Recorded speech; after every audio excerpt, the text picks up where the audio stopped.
Bienvenidos, buenas noches, ya, bueno, casi noche, aún es tarde, ¿no? Son las 6:45, estamos en vivo a través de la fanpage de HCM Radio TV. Puedes seguirnos también en la web, la www.hcmradiotv.com. Bueno, estamos cerrando la semana, una semana pues importante, con emociones que se sienten a raudales entre la población. Y es que mañana juega la selección peruana, debuta en Rusia 2018, luego de 36 años, ¿no? Va a enfrentar desde las 10 de la mañana, 11, desde las 11 al combinado de Dinamarca. Hoy se jugó un partidazo realmente, ¿eh? Creo que cubrió las expectativas el España con Portugal y esos 3 golazos de Cristiano Ronaldo. Pero si bien es cierto, todos están, o la mayoría, enfocados en lo que va a ser el debut de Perú mañana, no podemos descuidar los otros temas políticos y de coyuntura nacional que también vienen aconteciendo en nuestro país. Y hace algunos días, por ejemplo, lo comentaba de manera irónica en el Facebook, si bien es cierto, está empezando ya el Mundial de Fútbol, pero cuidado, ¿no?, con aquellos mundialmente conocidos delincuentes de saco y corbata que fungen de legisladores que comienzan a hacer de las suyas, ¿no? Hay que estar muy atentos con algunas decisiones que se puedan tomar a nivel no solamente del Congreso, sino también del Poder Ejecutivo, porque cuando la gente está más entretenida, está con la atención puesta en temas como estos, que despiertan muchas pasiones, también aparecen los otros para hacer de las suyas. Y para hablar de estos temas está con nosotros el periodista Víctor Liza, a quien le damos la bienvenida. ¿Cómo estás, Víctor? ¿Qué tal, Ángel? Un gusto por la visita. Un gusto poder encontrarnos aquí en la nueva casa de HCM. Así es, pues nos hemos trasladado hace poco nada más. Pero en primer lugar, a ver, yo sé que el fútbol despierta pasiones, aquí no. Mañana tú, como yo y muchos van a estar prendidos en el televisor viendo a la selección y probablemente en reuniones sociales, haciendo una parrillita por allí, ¿no? Como para amenizar el ambiente, esperando que el resultado sea positivo. Pero durante estos últimos días hemos visto en el Congreso de la República cómo se vienen tomando algunas decisiones, y a nivel del propio gobierno también hay un desencuentro con el propio Poder Ejecutivo. Bueno, lo cierto es que no podemos perder de vista todo esto que viene sucediendo. Por ejemplo, algo que a mí me llama la atención, más allá de la famosa ley Mulder, que la vamos a comentar ya en breve, es esta propuesta de un congresista fujimorista que pertenece al ala de Kenya, ni siquiera de Keiko, sino de Kenji, que está proponiendo que los profesionales del periodismo tengan que colegiarse en el colegio de periodistas, obviamente, para poder ejercer la profesión, como lo hace un médico, como lo hace un ingeniero, como lo hace también un abogado. Pero esto va pues en discordia, choca con incluso un pronunciamiento de la propia Corte Interamericana de Derechos Humanos y de un pronunciamiento también del propio Tribunal Constitucional, que señalan que una medida de esas características para ejercer la profesión, que tiene que ver con la libertad de expresión, un derecho fundamental también, es inconstitucional. Bueno, ¿cómo lo ves tú? ¿Cómo lo aprecias? Creo que no es nuevo, ya antes me parece que han querido hacerlo también incluso, ¿no? Sí, en una oportunidad anterior me parece que quisieron proponer eso de que los periodistas estemos colegiados, o sea, que tengamos un título universitario y luego nos registremos ante el Colegio de Periodistas del Perú para poder ejercer la función. Sin embargo, como tú dices, ya hay instancias internacionales y nacionales que dicen que eso no es viable, que no es posible, y que además, porque en la práctica, como estábamos conversando hace unos minutos antes de entrar al aire, los periodistas nos hacemos en la práctica, ¿no? Cotidiana, digamos desde una cabina de radio, como es aquí, desde la calle, cubriendo información, haciendo reportajes, escribiendo, etcétera, ¿no? Entonces, me parece que es una medida que busca de alguna forma anular a algunos periodistas, me parece a mí, que pueden ser incómodos y que, bueno, la mayoría de periodistas, yo creo que diría yo el 90% de los periodistas no estamos colegiados, ¿no? Con ese criterio muchos tendríamos que dejar de ejercer porque no estamos en el colegio de periodistas, ¿no? Entonces, y además yo veo ahí otra cosa, que es el tema de que este congresista que ha propuesto esta norma, si bien es cierto del lado de Kenji, parece que quiere congraciarse o entrar otra vez en buenas... quiere volver al redil. Quiere volver al redil keikista, ¿no? Después de haber estado en el redil de Kenji, ¿no? De Kenji Fujimori. Bueno, entonces, es que está caído el hombre, pues está en desgracia, está ¿no? En este momento en desgracia, ciertamente, porque está suspendido. Y veo ahí una jugada que es de varios frentes, ahora con esto de la ley que quieren sacar de la publicidad estatal y todas estas cosas. Entonces, Clayton Galván es el nombre de este Clayton Galván, congresista. sí, Clayton Galván, sí, un personaje que es ahora de las filas de Kenji. No sabemos si se va a pasar al keikismo para sobrevivir, pero igual es una medida que ya ha sido descartada y esperemos pues que el Congreso no siga cometiendo más barbaridades en las leyes que aprueba, ¿no? Está claro, ¿no? El pronunciamiento del Tribunal Constitucional. A ver, menciona este expediente que es del 2005, mira. Señala que la colegiatura obligatoria vulnera la libertad de expresión y es contraria incluso a lo establecido también por la Corte Interamericana de Derechos Humanos. ¿Esto lo desconoce o no lo...? No, el señor Yo creo que no Galván. lo conocen. Yo creo que no lo conocen. Algunos por ahí sí, de repente. Yo creo que algunos sí lo saben. Pero lo que no entienden es que el periodismo es una actividad diferente a, por ejemplo, ser médico, ser abogado, ser ingeniero, donde tú tienes que estar, digamos, licenciado y colegiado para poder ejercer actividades que van a afectar a la vida cotidiana, a la vida diaria. Alguien que opera, alguien que, digamos, construye un edificio, etcétera, tiene responsabilidades y tiene que estar debidamente acreditado. Un periodista, la función del periodista es distinta, es completamente diferente y no necesita este tipo de normativas para poder ejercer, ¿no? Porque además la naturaleza del periodismo es más de oficio, es un oficio que una profesión, ¿no? Es totalmente de acuerdo, porque, a ver, más bien el periodismo, el ejercer el periodismo de opinión sobre todo, que es el que no tenemos ahora, a ver, como mucho de dónde escoger, por ejemplo, si miramos los medios masivos, los conocidos medios, llámese televisión, radio, no vemos casi ya periodismo de opinión, hay muy poco, hay que recurrir a las redes sociales o al periodismo digital para poder encontrar periodismo de opinión. Hay de todo también, por cierto, ¿no? Sí. Pero yo creo que tienes para escoger. Sí. Si eres inteligente y utilizas el buen sentido y desarrollas también tú esa posibilidad con la propia práctica, porque los periodistas se hacen con la práctica. Un cartón está bien, es bonito, Sí. lo puedo enmarcar, lo pongo ahí en mi casa o me sirve como requisito para presentarme a un trabajo. Ya, está bien. Como en otras profesiones también se pueden pedir aquello, pero tú desarrollas tus capacidades, tu criterio en la cancha, ¿no? Jugando tu pelotita en el campo de juego. Allí lo haces. Sí. Allí lo haces. Y allí se ve quiénes son y quiénes no son realmente periodistas, ¿no? Hay tanto periodista mermelero, lo hay. Por Sí, cierto, hay lo todo. hay mucho, y lo dijo el señor Galarreta. Puede ser que su expresión políticamente correcta no lo sea, pero creo que detrás de la misma subyace también una verdad. Algunos de repente van a decir, ese señor es fujimorista porque está defendiendo al señor Galarreta. No, no lo estoy defendiendo, es que hay de todo también. Hay de todo.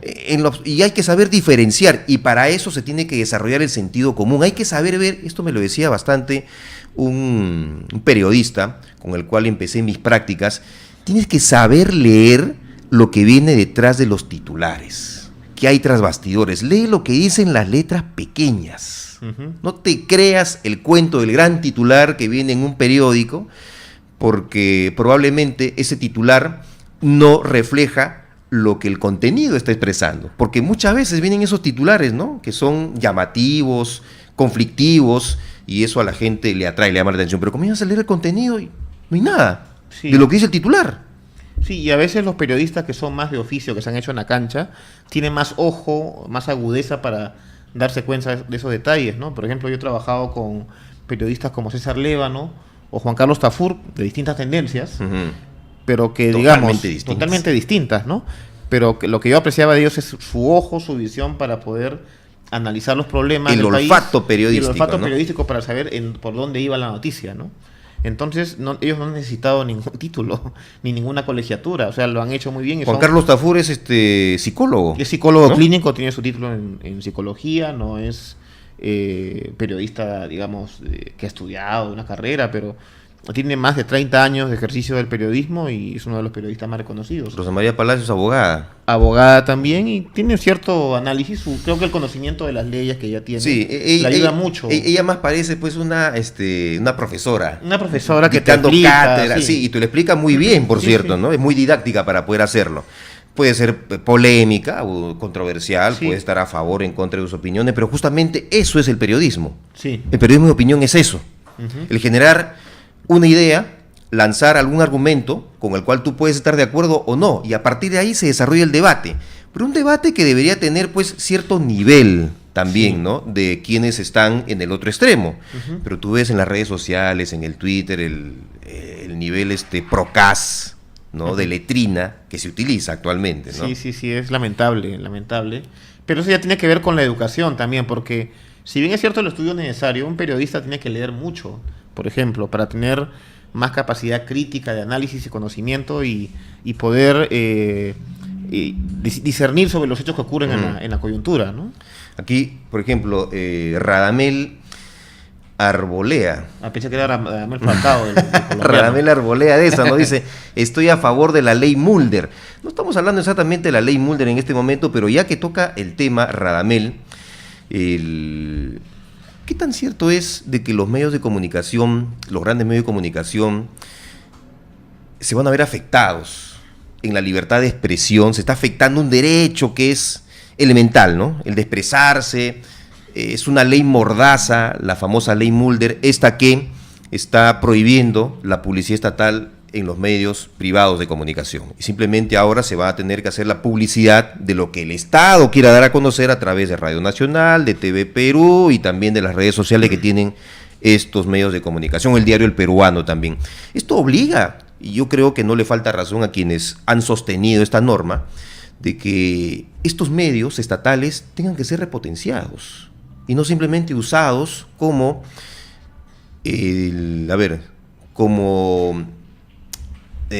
¿cómo decirlo? ¿Cómo explicarlo? A ver, me parece más se convierten en oficinas de empleos de los gobiernos de turno para dar trabajo a los amigos o quienes estuvieron apoyando una determinada campaña en X situaciones. Se ha convertido en una agencia de empleo, simplemente estos medios de comunicación del Estado.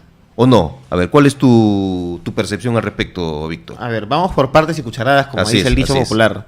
En principio, el tema de la ley Mulder, yo no creo que atente completamente contra la libertad de expresión. Está atentando los intereses de determinado sector económico. Sí, creo que sí. Que a ellos les conviene que ingrese cierta publicidad estatal para tener recursos, para poder manejarse económicamente, internamente, etcétera.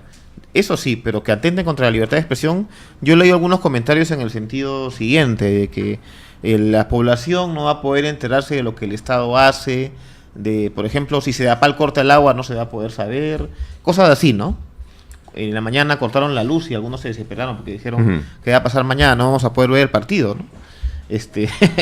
Pero yo creo que primero no es un atentado contra la libertad de expresión, y segundo, yo creo que allí habría que repotenciar el rol de los medios estatales, o sea, canales como TV Perú, el diario El Peruano, la Agencia Andina.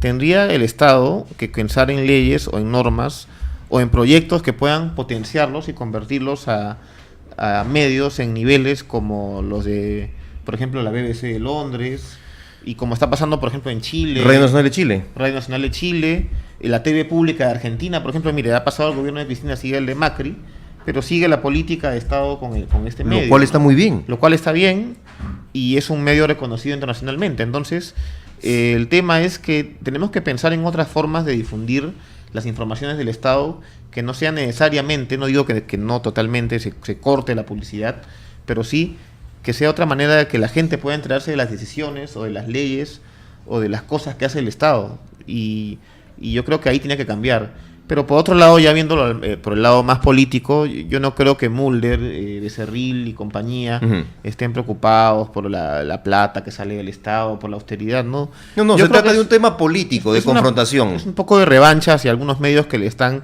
en los últimos meses investigando cosas, sacando cosas, ¿no? Porque cuando los invitan a los medios, a Mulder y a Becerril, que son caseritos, todos los días ahí casi uno los veía por televisión en RPP o en Canal N, etcétera, ahí no decían nada, ¿no? Ahí tranquilitos con los medios ni nos tocaban, pero desde que han salido en los últimos meses denuncias, sobre todo en medios como el Grupo del Comercio, Canal N, Canal 4, el diario La República, entonces ahí, bueno, ya me sigues fastidiando, te voy a sacar esta ley, ¿no?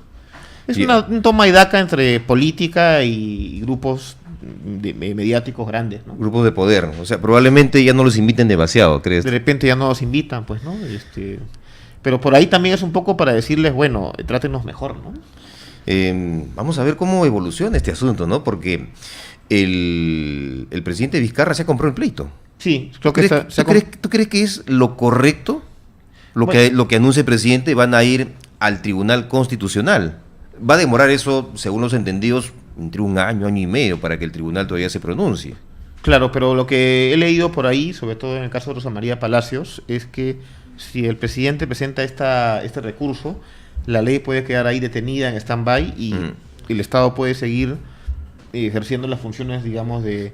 Eso sí es que lo hacen ante el Poder Judicial, creo, pero parece complicado, parece muy complicado porque entiende que es un tema del Estado contra el Estado. Sí, es un tema, digamos, de poderes. Claro. Y sí, es complicado, es complicado. Es que se presta a interpretaciones también. Se presta a diversas interpretaciones, ¿no? No solamente lo puede denunciar constitucionalmente el propio Poder Ejecutivo, lo pueden hacer un grupo también de congresistas, ¿no? Son el 25%, el 25%. Exacto. Y también lo pueden hacer los medios de comunicación, o lo puede hacer también el ciudadano de a pie. Claro. Reunir 5.000 firmas para llevar el tema ante el Tribunal Constitucional, aquellos que se sientan afectados y que lo fundamenten en qué motivo, en qué sentido. Si algunos se sienten afectados, que hagan como hicieron cuando ocurrió el tema de la compra del comercio al grupo de Pensa y salieron varios periodistas a presentar recurso ante el Tribunal Constitucional. Ahora creo que ha subido a la Corte Interamericana, no sé cómo va eso. Bueno, que lo hagan, ¿no? Si se sienten afectados. Yo creo que es un tema que va a estar muy complicado de salir, va a estar entrampado y es lamentable porque va a estar el interés de los políticos, tanto del Congreso como del poder Ejecutivo y a nivel mediático, entrampados en un tema que en realidad no es... yo no creo que la mayoría de la gente esté muy enterado del tema, ¿no? Y no es por menospreciar el tema, que es importante, ¿ah? Por supuesto, pero es un tema que la verdad la gente no anda conoce. Y pregúntale al público, efectivamente. Si ahorita salimos por acá, por la avenida Alfonso Ugarte, pregúntale de la ley Mulder, o pregúntale tú sobre la publicidad que pone el Estado en los medios de comunicación privados. ¿Estarías de acuerdo tú en que se prohíban? La mayoría te va a responder probablemente sí. Sí. Probablemente te va a responder sí, porque hay la sensación de que de los medios de comunicación, los medios masivos privados, en su mayoría, se manipula, se tergiversan los contenidos, sí, y se llena de mucha basura la mente de las personas. Uh-huh. Y tú lo ves eso en televisión de señal abierta. Claro, sí, hay una sensación. Por eso, y te van a decir, ¿qué? Yo no sabía que el Estado le pagaba, ponía publicidad y contrataba con los medios de comunicación privados. Que encima que nos venden basura, el Estado todavía le da publicidad. Claro, y van a decir despilfarro. Por favor, Estado, sí, claro que sí. Claro, entonces, sin conocimiento de esta ley, la gente no va a decir que sí, digamos con buenas intenciones o con, digamos, el conocimiento poco que pueden tener, pero si estuvieran realmente enterados, yo creo que eso sí que podría ser, estaría mejor pensado, mejor elaborado, ¿no? Completamente de acuerdo con ese último punto. Y ahora, veremos pues cómo se define el asunto, porque está en manos, o estará en manos del Tribunal Constitucional decidirlo en su momento, como que en manos del propio TC va a estar la suerte final de Alberto Fujimori, porque la Corte Interamericana se ha pronunciado y ha emitido finalmente su pronunciamiento luego de varios meses y de tenernos creo que un par de semanas en que ya nos hemos pronunciado, pero dentro de poco vamos a darlo a conocer. Bueno, ya lo han dado a conocer. Y en resumidas cuentas, porque es una explicación bastante enredada, tiene que ser el Tribunal Constitucional el que defina si es que este indulto humanitario concedido a Alberto Fujimori respeta o no los requisitos de un indulto humanitario. La Corte dice de que no y ha puesto una serie de observaciones sobre el particular. Claro. Y le da hasta octubre de este año al tribunal para que se pronuncie sobre la materia. Uh-huh. ¿No? Así que si el tribunal finalmente dice que el indulto no cumple con los requisitos que los derechos humanos de manera consistente establecen para que estos sean otorgados, como en el caso de Alberto Fujimori, entonces el señor tendría que volver a la cárcel, eventualmente. Vamos a tener todavía, creo que, circo para varios meses. Va a haber circo para varios meses. Me parece un poco extraño digamos, la postura de la Corte, que en estos casos suele ser lavada, ¿no?, de manos, ¿no? Porque además, yo recuerdo mucho el caso de en Argentina, tú sabes, también hubo una dictadura y Videla un tiempo estuvo en la cárcel, el general Videla, que estuvo a cargo de esa dictadura, y después Menem le dio amnistía, estuvo varios años libre él, hasta que después llegó un nuevo gobierno y dijo, no, esto está mal, vamos a la Corte. Y en la Corte le dijeron que eso no valía porque no se podía permitir la impunidad y bla, bla, bla. Y por eso me parece un poco extraña esa decisión. Yo escuché al abogado Carlos Rivera, que es del Instituto de Defensa Legal, decir que la Corte tranquilamente podía haber decidido sobre el tema. Sí. Sin embargo, otros especialistas dicen, bueno, le está dando un plazo al Estado peruano, mira lo que has hecho Estado peruano, resuelve, porque si no lo resuelves, entonces yo me encargo. Igual es como una larga, es como un poco, parece un fallo de la Haya, ¿no? Que ni para ti ni para mí, ¿no? Sí, lo cual, algo eso así. me parece bastante Bueno, raro. el gobierno ahora dice que va a analizar en profundidad el fallo de la Corte. ¿No? Sí. Lo van a analizar todavía para ver qué cosa es lo que van a hacer exactamente ellos. Pero yo no sé, el Ejecutivo como tal creo que no tiene absolutamente nada que hacer en este momento todavía. En este momento ¿No? no, o sea, tiene que llegar la notificación de la Corte y se tiene que, digamos, enviar a la Corte o a la instancia correspondiente, ¿no? Claro, van a tener que que analice, elevarlo. y seguramente cuando llegue al Ministerio de Justicia tendrá que ver, no sé por qué se han adelantado a sacar un comunicado en el cual incluso dicen sin ánimo de levantar banderas, o sea, me parece que un comunicado de un ministerio del Poder Ejecutivo debería ser un poco más mesurado en ese nivel, ¿no? Bueno, lo que el Ministerio de Justicia ha dicho es que van a realizar un análisis serio del fallo de la Corte. Eso Sí. es lo que dice el Ministerio de Justicia. Sí, pero también en el comunicado que yo leí en Twitter, en ese mismo comunicado hay un primer, segundo, tercer punto, donde hasta ahí, digamos, está bien, pero en el cuarto punto dice, lo vamos a hacer sin ánimo de agitar banderas, o sea, me parece que es innecesario poner ese punto, ¿no? Y algunos han cuestionado Pero eso. justamente, ¿no? O sea, sin ánimo de entrar en no, controversia. no tendría que Y haberlo están puesto. entrando en controversia. Ya están entrando en controversia desde ahí, porque solamente poner esa palabrita ya genera ahí a varios trolls ahí en las redes, ¿no? Muy bien. Y para ir terminando, Víctor, la campaña electoral, antes de darle una pincelada a lo que va a ser el partido de mañana contra Dinamarca, la campaña electoral muestra pues una serie de candidatos, algunos interesantes, otros más del montón, y en provincias, como siempre, la cosa va a estar mantenida algo así como en el ocultismo, ¿no?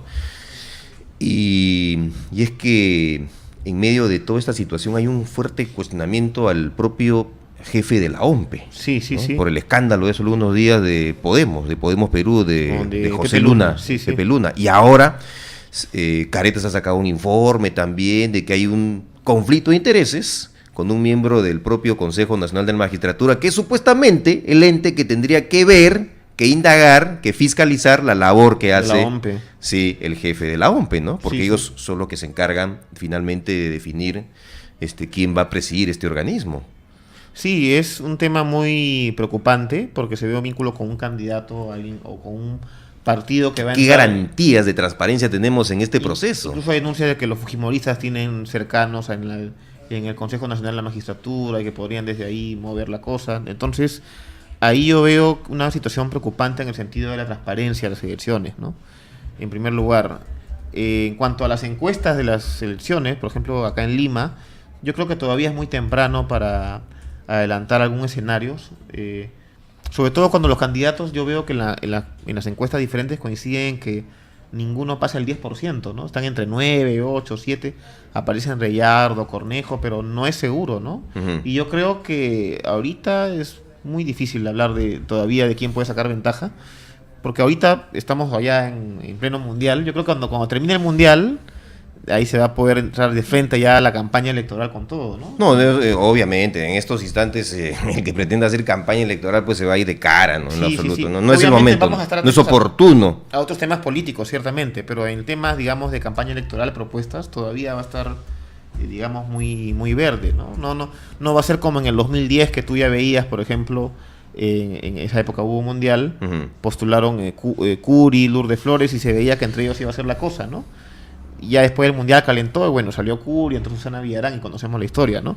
Pero aquí yo veo que todavía, por los números, por las cifras, bueno, creo que ninguno llega a los 2 dígitos, según las últimas encuestas. Está Renzo Reyardo, está el hijo de Castañeda, Castañeda Pardo. Sí, el apellido. Sí. Obviamente es el apellido. El legado. Mire el legado Fujimori, creo que pasa lo mismo con el legado Castañeda. Y está, ¿quién más? Urresti, Daniel Urresti y el señor Humberto Lay. Humberto Lay también aparece. Son los que están por ahí. Sí, y por ahí que me parece que también Ricardo Belmont. Belmont también está por ahí, en una encuesta lo he visto hasta con 7%. ¿Eh? Metiéndose, creo, queriendo meterse por los palos también, aunque el asunto es prematuro. Eso me llama la atención, Ricardo Belmont, ¿no? Yo creo que él tiene más allá de las críticas que se le pueden hacer por otras cuestiones, digamos, empresariales. A mí me deja la sensación de que es ya obsoleto. Es obsoleto Belmont, por su forma de comunicar, pero la gente no lo ha visto como un mal alcalde tampoco cuando ha estado en el alcaldía. Creo que no ha sido un mal alcalde. Tampoco me parece que se le ha comprobado que, a diferencia de otros políticos, él haya metido la mano, ¿no? Por ese lado, por lo menos no le veo. Justamente por no haberse prestado al juego de Alberto Fujimori. Sí, también opuso a Fujimori. Sí, ¿no? Así pasó lo mismo con Andrade, ¿no? Sí, o sea, como Andrade tampoco se prestó al juego de Alberto Fujimori, le dijo al presidente, no, por favor, yo hago lo que me corresponde y usted haga lo que le corresponde. Ah, ya, así te portas conmigo, decía Alberto Fujimori, pues ahora me vas a conocer. Y comenzaron los problemas, los dilemas. Ya vimos cuando Alberto Andrade quiso postular a la presidencia de la República, el nivel de aprobación que tenía por la campaña sucia que se hizo contra él. Lo mismo se hizo también con el propio Ricardo Belmont, casi ya en la parte final de su segundo gobierno municipal, ¿no? Pero yo creo que es positivo lo que hizo en ese instante, pero eran otros tiempos. Eran otras épocas, ¿no? Yo no sé si lo que él planteó para esa época sea necesario para ahora, ¿no? Que han pasado más de 20, y mira años, que utiliza casi los mismos spots publicitarios, el sonido también de aquella época. No se ha modernizado. No. Y su forma de comunicar, de hablar varios minutos, ha evolucionado. No ha evolucionado. Ya la cosa ya cambió, ya. Sí, es otra época. Ya no es la época de los 90s o digamos que habían otros medios de comunicación. No hay la tecnología que tenemos ahora, ¿no? No, por supuesto, y ahora tienen que involucrarse mucho con lo que es el juego de las redes sociales, los candidatos también, porque ese público joven que está ahí interactuando, que es la mayoría permanentemente, tiene que ser captado de alguna forma. Hay que enviarles un mensaje que sea llamativo, atractivo, interesante. Exacto. ¿No? Y que les prendan la atención y digan, este personaje, este candidato de repente está haciendo algo interesante porque me gusta cómo interactúa en las redes sociales. Quizás por ahí me atrapo y veo una buena cantidad de votantes. Sí, posiblemente. ¿No? Pero como digo, todo va a depender de que después, digamos, que pase el Mundial, ahí se va a comenzar la campaña en serio y vamos a ver quién despunta, ¿no? Así es. Pero también veo una cierta apatía en la gente, porque también todos tienen anticuchos, todos son iguales. Estamos llegando a un nivel casi ya del que se vayan todos, ¿no? Dependerá mucho de cómo le vaya a la selección en el Mundial, Víctor. También ese ánimo eso va a generar un humor en la gente. Si la selección pasa a la segunda ronda y de repente avanza una más y tiene un buen desempeño, si no vuelve como lo hizo en Argentina 78 o España 82, yo creo que van a ser bien recibidos y eso va a generar un entusiasmo distinto. Eso es bueno, porque le imprime, creo, una inyección adicional de ánimo a todo el público. Y va a hacer ver las cosas, los problemas de una manera distinta. Lo voy a ver de manera más optimista, aunque para muchos no parezca o no sea cierto, pero es así. Una circunstancia tan popular como el deporte puede influir de manera positiva en tu estado de ánimo. Sí, definitivamente. Eso puede ayudar a entender que los peruanos podemos hacer las cosas de manera diferente a la que vemos cómo se hacen todos los días, sobre todo de parte de los políticos, ¿no? Entonces, vamos a ver cómo le va a la selección. Yo, personalmente, ya para entrar un poco al tema del fútbol, si bien es cierto, la selección tiene varios partidos invicto, el grupo es difícil, los rivales son de peso. Dinamarca no es cualquier selección. Francia, ni qué decir, y Australia es una versión de Nueva Zelanda mejorada, ¿no? Entonces, claro, ¿no? Además ha participado en una zona como lo es Asia, que tiene un poco de mayor competición, pero ya hemos visto que uno de sus representantes, Arabia, pues ayer fue vapuleado por Rusia. Una selección a la que Perú también le ganó con relativa facilidad, casi sin despeinar. Sí. Entonces vamos a ver cómo nos va. Yo creo que la selección tiene armas con que defenderse. Es posible que pasemos, como también es posible quedarnos en el camino. Quedarnos en el camino. Yo Pero, creo que hay que ver de qué manera, si es que pasa eso, no hay que ser pesimistas, pero si no logramos acceder a la siguiente ronda, hay que ver cuál es la actitud final que tiene. Yo creo que eso es lo que va a... Si lucharon, si no lucharon. Eso se va a notar, yo creo. Se va a notar y la gente lo va a saber entender, yo creo. Ahora, y mucho ojo, que todo eso no sea utilizado finalmente políticamente. Sí, los políticos, la mayoría de políticos que ya conocemos. Sí, van a tratar de robarse alguna foto, alguna cosa. Yo creo que hay que ver cómo lo manejan también. Porque cuando se dan acontecimientos de estas características, como que el debate político decae. Decae un poco. Decae, sí. Me acuerdo, por ejemplo, cuando Uruguay quedó cuarto en el Mundial del 2010. Llegaron y el presidente en esa época, el Pepe Mujica, lo recibió, hicieron una ceremonia. Ah, sí, claro que sí. O sea, aprovechan casi campeones, ¿no? Casi campeones del mundo. Y aparte para ellos era como un logro porque después de varios años quedaban en el podio, ¿no? Desde 1970. En claro. que quedaron también cuartos. Pero esa vez, ojo, no fueron recibidos como sí sucedió en el 2010, ¿ah? Claro que lo sí. criticaron. Pero en la de 2010 fue diferente. Entonces, va a depender, digamos, de cómo la selección vaya, como tú dices, en el ánimo, y los políticos de todas maneras van a aprovechar, si nos va bien. Si no va mal, se van a alejar, ¿no? No van a decir nada. Bueno, que se aprovechen, pero en el buen sentido de la palabra, si es que cabe el término, ¿no? Bueno, veremos entonces, le deseamos todo el éxito a esa selección, a esos muchachos que han, creo, cohesionado de manera oportuna con el propio técnico, ¿no? Que encontró finalmente Lilia La Madeja, y a ver que los resultados lo acompañen a partir de mañana, ¿no? Esperemos que sí. Yo creo que Gareca ha hecho un consejo de Menotti, que una vez vi en un video que decía que él tenía que reencontrar un poco el ADN del futbolista peruano que se había perdido por ahí, como el eslabón perdido, y creo que lo ha logrado. Y ahora, después del Mundial, creo que todo va a depender de cómo la nueva federación, con los nuevos dirigentes, trabaje a largo plazo. Claro, cosa para que esto sea sostenible, no solo de un día, ¿no? Mucho tiquitiqui, tacataca, como lo dice por ahí un relator deportivo, el Ejalder Godos. El Ejalder Godos. Ajá, y... el popular todo, 40. Sí, así es, sí. Sobre todo posesión del balón amplia en muchos casos de la selección peruana, pero poco efectiva. Sí. Y más bien ahora se ha visto lo contrario, ¿no? Sí, yo creo que hay mejor administración del juego, saben defender, saben atacar también, entonces... Vamos a ver, yo tengo confianza en que los muchachos van a responder. Muy bien, Víctor, hemos dado un paseo virtual por diferentes aspectos, sí, tanto nacionales como también deportivos, para cerrar este programa el día de hoy. Bueno, Víctor Liza, periodista, ha estado con nosotros en Punto Crítico a través de HCM Radio TV. Amigos, nos reencontramos el próximo día lunes. Y todos se visten de rojo y blanco el día de mañana. De hecho que sí, hemos visto que varias calles en Lima, y me imagino también en todo el Perú, están cerradas porque se han colocado escenarios gigantescos. Algunos clubes deportivos, incluso también me parece que el Estadio Nacional va a tener pantalla gigante, va a permitir el ingreso gratuito del público que quiera asistir para que vean el partido de Perú y lo hagan pues en familia y puedan corear los goles de la selección, si es que llegan, ojalá así sea también. Creo que a un solo pulmón. Bueno, amigos, muchas gracias, Víctor. Nos encontramos en alguna otra oportunidad. Efectivamente, arriba Perú, como debe ser. Muy bien, amigos, muchas gracias. Nos vemos el día lunes.